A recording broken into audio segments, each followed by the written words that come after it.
What's up, guys? I'm Jason. And I'm Slade. And today we're going to be talking about the Harman Phoenix medium format film that recently joined the lineup with the 35mm roll. And we're going to show you some sample images that we shot using the cameras that are in front of us. So I have a 1954 Ricoh Flex, which was my grandfather's. And what do you have, Slade? I got my Yashica Matte 124G, a medium format. And then for 35, I was rocking my Minolta point and shoot. It's a Himatic AF2. Love this thing. Can't wait to show you guys what we got.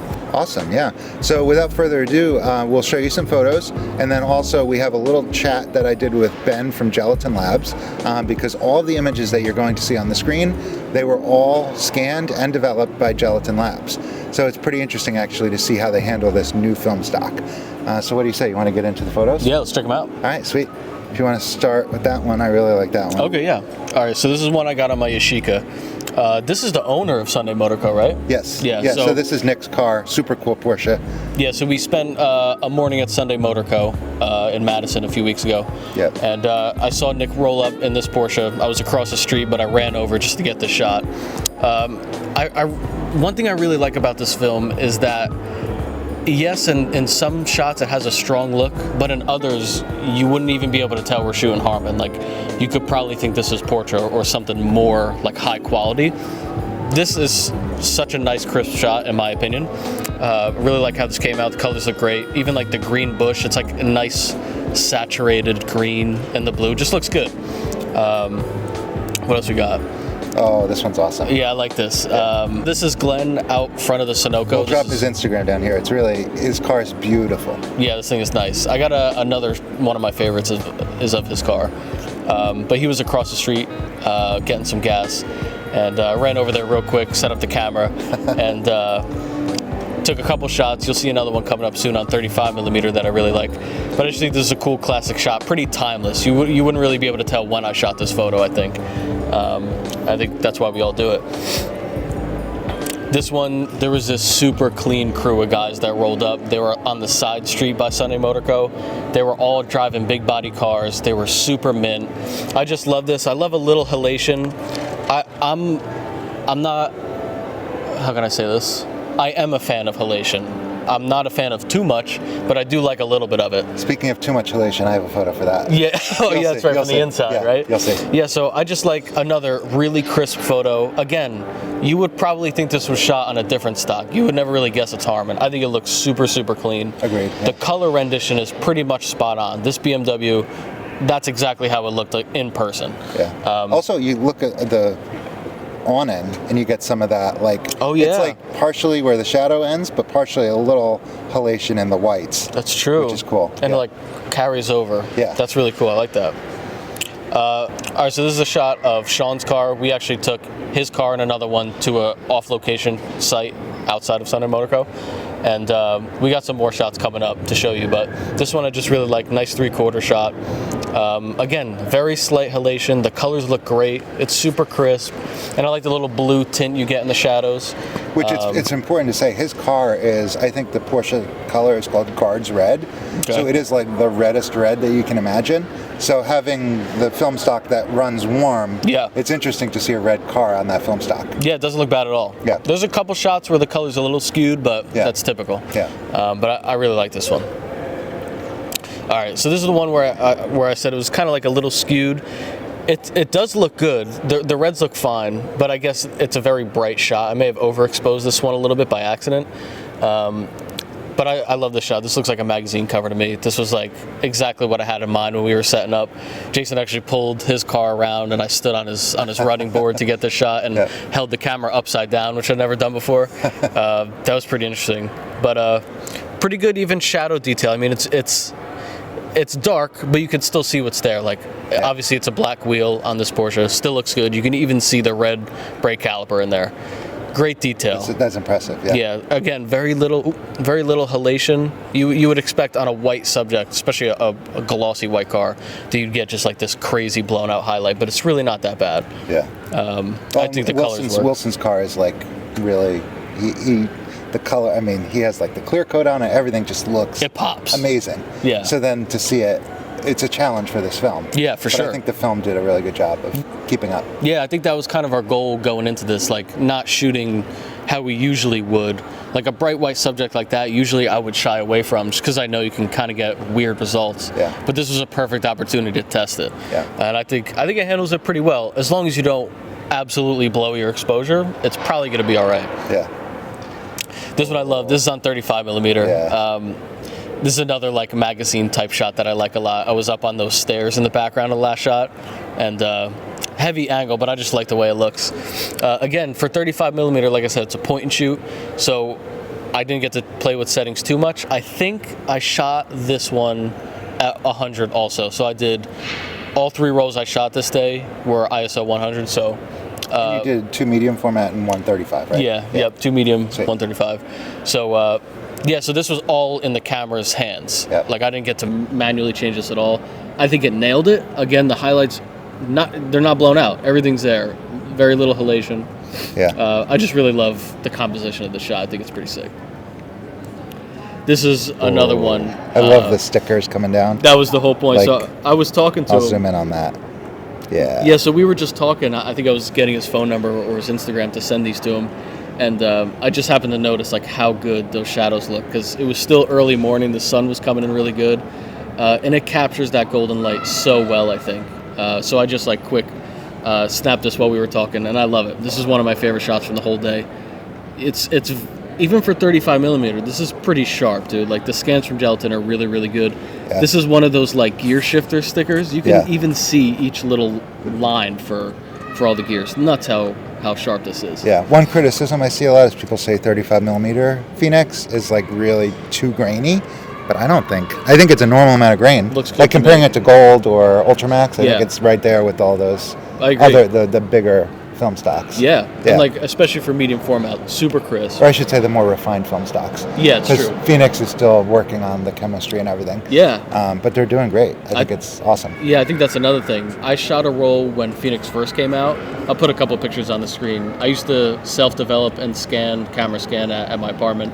And I was getting some kind of weird results in the beginning, but obviously this is a newer chemistry that they're working on. You know, like you said, they're refining it. I think they're nailing it. Yeah. I think it looks way better than the first rendition does. Seems like they're honing in on those details. So Yeah. these are now yours. And this is one I took. Now it's interesting in terms of looking at one set versus the other, because not only is the film stock, how we shot it and metered for it different, but we did totally different cameras. So mine is a 1954 camera, and it's very rudimentary. You know, it's literally just the leaf shutter and that's it. And then yours has a little bit more, like better optics, and you know, it's 20 years newer. Yep. So it's interesting to see how the two compare. And I did this shot specifically because I wanted to get a couple of shots with skin tones in it to see how does it render skin tones. Mm-hmm. And to be honest with you, I think first of all, the whites behind Victoria here look really good, but also like it just looks so, I think, so flattering of any person that you take a photo of. Yeah. Because I think pretty neutral. It's pretty neutral, yeah. And then also the sharpness, not to say, you know, not to toot my own horn, but like the focus on this camera is a little bit of a gamble because there's no split prism, there's no focusing aid really. There's just this little magnifying glass. So you kind of have to do your best guess. But I think overall I'm really happy with how this photo came out. And she has her Nikon F3 down in the foreground. Yeah, you can see it down there. So I think personally this is a really nice example of how the skin tones come through. Maybe she looks a little bit more tan than she does in real life, but I don't think it's a bad look for the film stock. Like you said, compared to the whites in the background, that's pretty reasonable for a skin tone, I think. And I did cool this down slightly. So the temp I brought down to -8. Gotcha. But you can see, I'll hold it here. So that's what it looked like with my original. And we should also say, I got the flat scans from Gelatin, which is kind of equivalent to the raw photo, I guess, in the digital world. Whereas Slade, you got the the neutral ones, Yeah. which No, means they put the Gelatin puts like a basic preset on it. Yeah. I So didn't touch mine at all. No editing. no editing. So mine went from that to that, which I'm really happy with that result. Then this one, another one that I really enjoy because there are those little pops of the halation there. Tasteful. And then also in general, it just has a nice overall, I think, look. It's very inviting to me. that this almost looks like an older photo that somebody took of Sunday Motor Co. Yeah. The only thing that tips you off is that they're new cars. Yeah. This one's cooler than all the other ones for sure. Oh yeah. I remember even the flat one that you had was way cooler. Yeah. So we can compare. Oh wait, I guess no. It wasn't. I cooled it down substantially. Yeah, you did. It looks good though. And that's just my personal preference, but I think it handles it well. It does, yeah. And it's very, I think the thing about the film stock is that it is still editable. So you can throw it in Lightroom or your editing program of choice, and you can have some creative control over it. This one I really like. This is Speedwell Park in Morristown. This is like, I go here every fall, kind of like a moth to the lamp. Like, I love this park. Yeah. And again, this one, you could see the edits that I did. I did a little bit of masking, very basic. The other thing, I'm not a professional editor, so I just I know my couple tricks. I do the RGB curves, I do masking, but that's about it. So this one I kind of like. If the trees were a little closer to the exposure down here, I think I'd like it better, but it's nice. I like it. This one, Inside Sunday Motor Co. I like this one a lot. I like it. It's borderline too much with this here, with the top, because like it's almost like glowing, and it wasn't. The sun was not that intense. Really? No, but again, it's nice. Like here, I didn't do. I mean, editing, I brought it a little calmer, I guess. But it's really, I like it. I think it has a cool vibe to it, and overall, it seems really cool to me. Or not cool, warm. But, it looks like a movie scene. I love it, yeah. And then the lights, like Sunday Motor Co. I mean, when they designed this place, the lighting fixtures, the furniture they picked is just chef's kiss. Yeah. Like, you could take a photo in any direction, and it looks cool. It looks good from any angle. Yeah, truly. It does. This one was literally in my development. I just took a photo like when I was walking my dog, and I like the fall colors. The warmth in this one I think works really well. Shadows look great. Thank you. Yeah, you could see really in most of my photos I didn't really change a whole lot. I just I brought the whites and the blacks in a little bit. Yep. But I think it works really well. And the whole point of the flat scans is it's supposed to look a little flat. For sure. Because the whole point is there's more data built in, so you can edit it. And then this one is of my friend Lake's car, which is a super cool car in and of itself. Yeah. It's a 57 Speedster. His father raced it in the 50s and 60s. So like in the dashboard has like the racing medallions from all the races he won. That's sick. Super cool. So he got this new kind of decal work, which is all hand done. And so I wanted to capture that. That's cool. And I think it works really well. Because to be honest, this camera is 1954, and the car is 1957. So it's kind of cool when I take photos of this car. It's almost like a period correct photo shoot. Yeah. But anyway, it's super cool. I kind of like how this falls off, like the shadow here is just a natural shadow from the tree behind, but it kind of brings your eye to the lettering, which is my point of the photo. It's a nice composition. I like it. Thank you.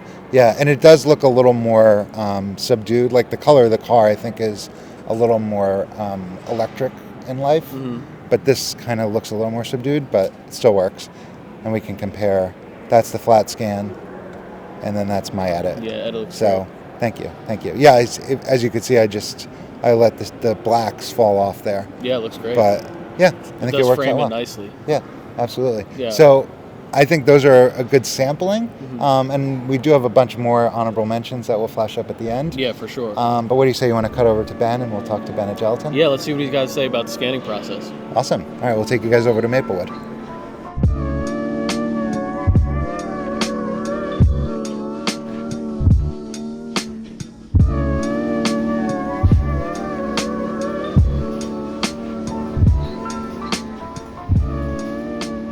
All right, so we're here with Ben from Gelatin Labs. Thank you for taking a few minutes to sit down with me today. Yeah, of course, Jason. Thanks for chatting today. Of course, yeah. So I wanted to have Ben weigh in a little bit about the new film stock and to tell us a little bit in terms of, one, I guess we could start with, how do you guys process it different than any other film stock? Yeah, well, the developing is going to be very similar to other film stocks. There's a couple things you can do depending on the way it's shot. So, it is a 200 speed film stock, but you can shoot it at either a little bit underexposed at box speed or overexposed. Got it. So if you as the photographer tell us about the way that you shot it, we can process it according to what ISO you set your camera to. And there's going to be benefits to shooting it differently. So you can, depending on the subject matter, you can expose for your shadow or your highlights. And if your subject is present within that range that you exposed for and that you metered for, then you're going to get a great image out of that.